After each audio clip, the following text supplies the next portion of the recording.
நம்ம வந்து okay as an advocate அப்படின்னு பார்க்கும்போது நம்ம நிறைய பேருக்காக குரல் கொடுத்துட்ருப்போம் ஓகேங்களா. பட் இந்த விஷயம் வந்துட்டு அட்வொகேட்ஸ்க்கான ஒரு விஷயம். ஓகே, இப்போ நம்ம கோவிட் டைமில் தான் எல்லார் லைஃப்பையும் பெருசாக மாற்றின ஒரு விஷயமா இருக்கலாம்.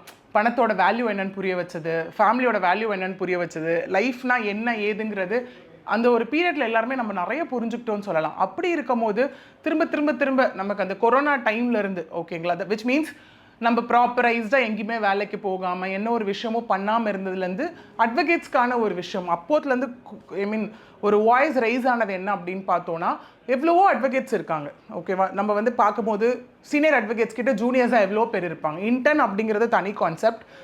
ஜஸ்ட் என்ரோல்ட் ஆகி ஜூனியர் அட்வொகேட்ஸாக நிறைய பேர் இருப்பாங்க ஒரு ஆஃபீஸ்லேயே. தட் இஸ் ஃபார்மாக இருக்கலாம், அசோசியேட்டாக இருக்கலாம். அந்த மாதிரி இருக்கும்போது நிறைய அட்வொகேட்ஸ் இருப்பாங்க. திரும்ப திரும்ப எல்லாருமே சொன்ன ஒரே ஒரு குறைகள், ரைஸ் பண்ண ஒரு கொஷின், நிறைய வாய்ஸ் கொடுத்தது எதுக்கு அப்படின்னு பார்த்தோன்னா அவங்களுக்கான பேமெண்ட் ப்ராப்பராக இல்லை. ஏன்னா அவங்களுக்கும் ஒரு லைஃப் இருக்குது, அவங்க லைஃப்பையும் அவங்க பார்க்கணும். ஸோ அவ்வளோ வேலைகள் பண்ணுறாங்க ஆஃபீஸில். அப்படி இருக்கும் போது அவங்களுக்கான பேமெண்ட்ஸ் ஏன் கொடுக்கறது இல்லை அப்படிங்கிறது கிட்டத்தட்ட நமக்கு ஒரு கோவிட் 2020ன்னு வச்சுக்கோங்க, அதுலேருந்து ஒரு 4-5 வருஷமாக நம்ம கேட்டுட்ருக்க ஒரு குரல். அதுக்கான சொல்யூஷன், அதுக்கான ஒரு ஆன்சர் வந்துட்டு என்ன சொல்கிறது, ஒரு பெயின்கான ஒரு ரிலீஃப் எல்லாமே நமக்கு வந்து இப்போ கிடச்சிருக்குன்னு சொல்லலாம். ஏன்னா ஹைகோர்ட்டில் வந்து Farida Begum, that is from Pondicherry advocate வந்துட்டு என்ன பண்ணியிருக்காங்கன்னா, ஷீ ஃபைல்ட் அ பெட்டிஷன். என்ன சொல்லி கேட்டிருக்காங்க அப்படின்னா, நாங்கள் இவ்வளோ ஒர்க் பண்ணுறோம் சீனியர் ஆஃபீஸில், எஸ் சீனியர்ஸ் இருக்காங்க, எல்லாமே பண்ணுறாங்க, நாங்களும் கூட இவ்வளோ ஒர்க் பண்ணுறோம், பட் ஆனால் எங்களுக்கான பேமெண்ட் பற்றி ஏன் யாருமே யோசிக்கிறது இல்லை. விச் மீன்ஸ் இப்போ நம்ம எங்கேயா ஒரு இடத்துக்கு வேலைக்கு போனாலும் will get monthly salary, but ஏன் எங்களுக்கு மட்டும் அந்த விஷயங்கள் கிடையாது. ஏன்னா எல்லாருக்காகவும் போராடுற நாங்கள் எங்கள் லைஃப்காக நாங்கள் ரொம்ப கஷ்டப்படுறோம் அப்படிங்கிற மாதிரி அவங்க கொஸ்டின் பண்ணப்போ ஹைகோர்ட் இதுக்கான ஒரு சொல்யூஷன் கொடுத்துருக்காங்க. என்ன கொடுத்துருக்காங்க அப்படின்னா, it is mandatory for all the senior advocates. ஓகேங்களா, சீனியர் கவுன்சில், சீனியர் அட்வொகேட்ஸ் என்ன பண்ணோன்னா, அவங்க ஆஃபீஸில் இருக்க ஜூனியர்ஸ்க்கு மேண்டேட்ரியாக 20,000 பே பண்ணணும் அப்படின்னு சொல்லி ஹைகோர்ட் ஆர்டர் கொடுத்துருக்காங்க.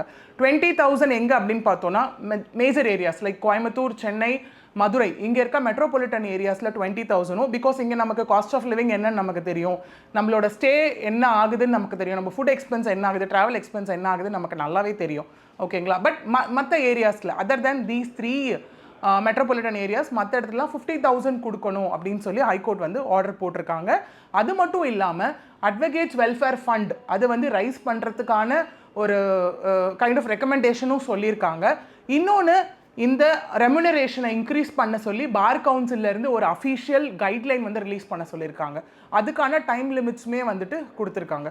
ஸோ இப்போ எப்படி ஆயிடுச்சு அப்படின்னா, இவ்வளோ நாள் நம்ம கேட்டுட்டு இருந்த ஒரு விஷயம் இப்போ ரொம்ப ப்ராப்பரைஸ்டாகி நமக்கான ஒரு விஷயம், நம்ம கைக்கு நமக்கு கிடைக்கிற டைம் வந்துருச்சு அப்படின்னு சொல்லலாம்.